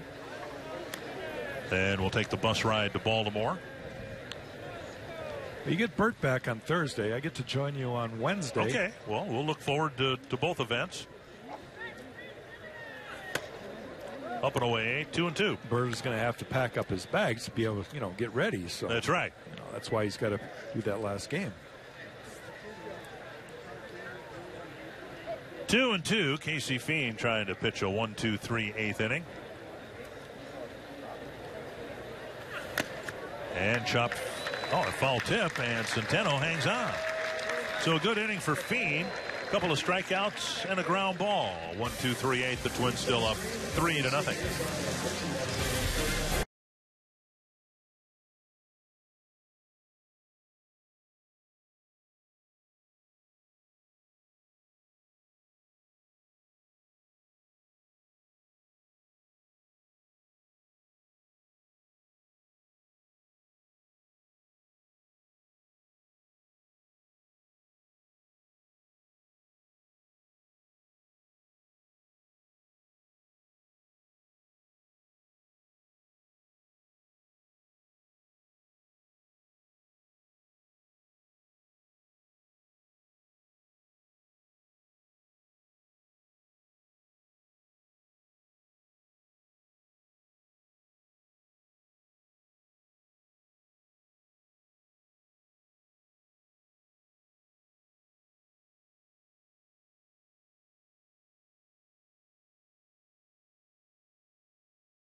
The Twins have the lead. They'll hit in the bottom of the 8th inning. And the Pirates will send another left-hander, Jim Fuller, out there to pitch to the Twins. Mentioned the Twins have, after today, 5 more games here in Florida and then 2 in Washington. Season will open a week from Monday in Baltimore against the Orioles.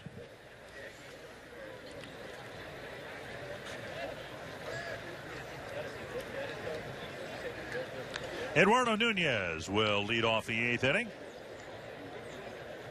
Oswaldo Arcia and Danny Santana will follow. Up and in, ball 1. We mentioned Nunez has had some throwing issues. Now, Nunez, like Danny Santana, going to be the utility infielders. Oswaldo Arcia, the man on deck, going to maybe be that replacement utility outfielder that gets to give Sano and Rosario, maybe Buxton a day off here and there. We were talking the other day about the Twins not having had a super utility player since maybe Denny Hocking. And maybe the best is a guy I think you might have played with, and sadly we just lost him during this past off season. Tony Phillips. There's a bouncer to short. Rodriguez has it, slings it across one way. Now, Tony played a number of years with the Tigers, and what did he overlap with you, or was that after? No, we were teammates. Okay, but he played out in the outfield. He came in and played in the infield. It seemed like he was in the lineup every day, but at a different position. Yeah, he loved that. I mean, he loved the fact that he could go play third, short, second. He's played, left field, played center field, a lot like Danny Santana's being asked, and Eduardo Nunez. Other than center field, Nunez can play right or left and all 3 left side infield positions. And here in spring training, Santana's played the 3 outfield spots and third, short, and second. Here is Oswaldo Arcia. Hit a couple of home runs the other day, a 1-0 count, and he takes ball 2.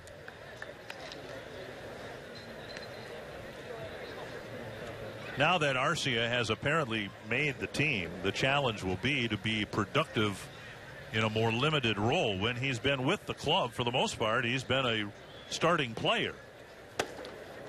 And it might be a bit of a challenge for Paul Molitor to find playing time, some opportunities for Arcia to get not just a pinch hitting at bat here or there, but games in when he wants an outfield of Rosario, Buxton, and Sano. It's easier for Paul Molitor to do when he has veterans like Torrey Hunter in right field to give him a day off. Right. When you've got 22-year-olds and 20-year-olds out in the outfield, they got to play.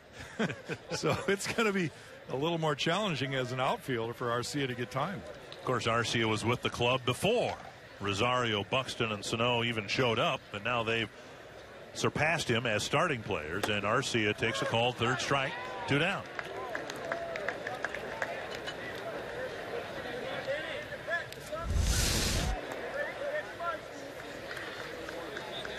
And Fuller down and away at the knees for a called third strike. Arcia thought maybe the ball was down. You saw him point with his index finger like he thought it was low. But and now Santana. Marvin Hudson says, strike 3, let's move this along. If it works out, Santana's influence and impact on this Twins team could be enormous, and dare I say even more significant than if he had won the starting shortstop's job last year as intended. Fouled back. Here's a guy who's a switch hitter. He can run. He's got some power. If he can hit anything close to the way he did 2 years ago and field 6 positions adequately, there aren't going to be many teams that will have a player like that. No, he's unique. He does have a heck of a lot of talent. Up and away. And we saw a month plus a couple years ago where he hit over 300, and you thought, man, this guy's going to be a superstar. And that's still within his ability range. Chopper up the middle, and it'll be a base hit. And the more he can do of that, just putting the ball in play on the ground because he runs so well, he has a very good chance of being a very impactful player. I don't know if he even understands how good he can be because of his speed and baseball instinct, but how important it is for him to be on base. You can't score from the bench, and you have to be on the base pass to move around, and he can create havoc. He's got that kind of speed. Buxton and Rosario, but Danny Santana, maybe the second fastest guy in the ball club. Down and in to Plouffe. Trevor apparently getting a complete game in today. From a former pitcher who understands how important speed is, you can have a guy that can be a great hitter. On the ground, and Rodriguez has to set himself and try to get the out at first, and Plouffe will get a base hit. Well, I'll use Trevor Plouffe as an example. And I shouldn't pick on him, but what the heck, he looked like he was carrying a piano down to first there, so I'm going to tell him that. You get Danny Santana on base, and you all of a sudden realize you've got a short step. You've got to give the catcher every opportunity to, if he goes, to have a chance to throw him out. Trevor Plouffe, you know he can't steal. You know he's going to clog up the bases, so you don't worry about him as a pitcher, and you can focus more on that hitter as a pitcher. But Danny Santana, just the opposite. You're worried more about Danny Santana sometimes, and you make mistakes in the zone to the hitter because of his speed. And on the subject of utility players, here's James Beresford. Beresford from Australia had a breakout year last year at AAA. Hit .307 and just about 500 at bats. And that he lasted until what was essentially the last cut gives you some idea how his stock has risen within the Twins organization. As you can see, he's left-handed, and he is a utility infielder. We've seen him in cameo appearances in spring training games the last few years just be very sharp, dazzling defensively. And then last year it seemed to really come together without much power, but he did hit over 300. Down and away a ball. There's so much talk nowadays from general managers about building value in a player, a young player. And by doing that, they can expose them longer in spring training. A few decades ago, there might be a handful of guys be invited to spring training camp. They just weren't invited to the camp. Nowadays, you'll have 50 guys brought up, and they'll be around as long as they can allow him to build their value. Beresford's one of those guys. Couple of hits, 2 men left aboard in the bottom of the 8th.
Happy Easter. Easter Sunday coming tomorrow morning. Or Easter Sunday coming tomorrow. And the Easter Bunny's here today. Michael Tonkin, one of the guys still on the roster. And there are 4 extra pitchers here in camp. Tonkin is one of them. And you can see he's not had a particularly good spring, but most distressing, the 12 hits in the 7 innings. He hasn't walked anybody, and he struck out 6, but a lot of hits. And we'll see how he fares here in the 9th inning. Well, he was a guy that at times really frustrated Paul Molitor last year by not being able to locate his breaking ball. And he absolutely overwhelmed AAA for manager Mike Quade, closer for the AAA team in Rochester, where he pitched 41 innings, just 25 hits, an opponent batting average of 174, only walked 5 men in 41 innings, only gave up 2 home runs, and he's just had a tough time getting that type of success in the big leagues. 1-1. Now his numbers overall weren't all that bad last year. 23 1/3 innings, 21 hits, 9 walks, 4 home runs, which is a pretty big number for 23 innings. Well, sliced foul. Michael is the kind of guy that could really benefit from some sort of off-speed pitch. He's a fastball slider pitcher. He's the same combination as Glenn Perkins has had. And that can be, like you just mentioned, the numbers in AAA, that's been working really well at that level, but not so well at the big league level because of his command. There he got the hitter to swing at a breaking ball down and in over the top of it. But you could, if you could add command of an off-speed pitch to a guy like him that can touch the mid-90s with a fastball, you've got something. But it's been a very tough road for him to do that. And Tonkin runs the risk this year of being passed over, to the exception of, with the inclusion of guys like Nick Birdie, JT Chagua, some other hard throwers in the Twins minor league system. Out in front, there's that breaking ball you spoke of, and a couple of quick strikes. Gobert with 2 strikeouts and a single.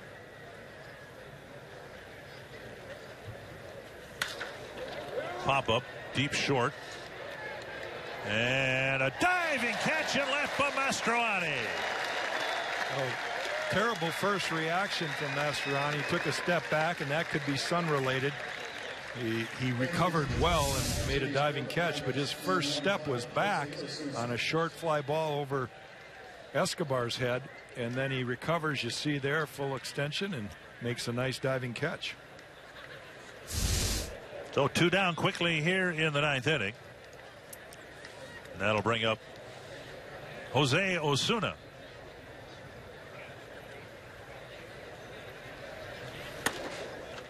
High fastball, clocked at 95. So yeah, there's some decisions to be made here with this Twins team. You count the 5/6 starting pitchers, and then you fill in the relievers, and you wonder whether those tough decisions how they might impact Michael Tonkin, who has thrown strikes. He's been hit around a little bit here in the spring, but is having a very efficient outing here so far this afternoon. Fouled back, and it's 1-2. That clocked at 96. So you understand the gun that didn't clock Glenn Perkins at 90 is reading Tonkin at 96. Well, it's a great weapon to have, but you have to locate it. It's just not enough to be able to throw the ball hard. If you don't put it where you want to put it, it's going to be a tough game. 1-2. Driven deep to the right field corner. Santana is over there, and the ball twists foul and out of play. You know, this is not the Twins organization that we've seen the last couple of years. They do have power arms coming up through the system now. And whereas a couple of years ago, Tonkin, on the basis of the arm strength, arm speed, and velocity alone, might be given a spot, that's really not the case anymore. If he gets a spot out of spring training, he's going to have to pitch well enough to hold on to it. 1-2. Breaking ball gets you. Just exactly what they wanted to see from Tonkin. Not so much the efficient outing, but how he set the Pirates down here, 1-2-3, working in what appeared to be a very sharp slider. And it was a good outing for the Twins here today. They were shut out by the Pirates a few days ago, but today they turned the tables on Pittsburgh and win it 3-0. We'll come back with some final thoughts from Fort Myers in a moment.